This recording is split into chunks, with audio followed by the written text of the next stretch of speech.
Hey guys, I just quickly wanted to show you how to use our foot muffs in the bassinet part of the pram.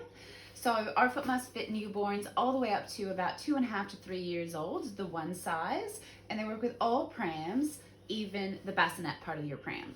So it's really simple. You just literally lay it down flat, but start with the hood, pop that in to make sure that that is fitting well and it is nice and open. And then just the bit that is hanging over, you literally just fold it down near the end and then just stick your hand through here and flatten it to make sure that it's nice and comfy for your baby. And that's literally it. When baby is ready to pop in, you just unzip the one side, lay them down flat, and then zip it up again.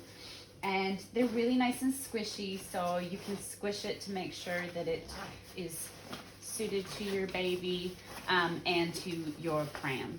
And you're ready to go. It's really that easy. But if you have any other questions, please let us know and we'd love to help you.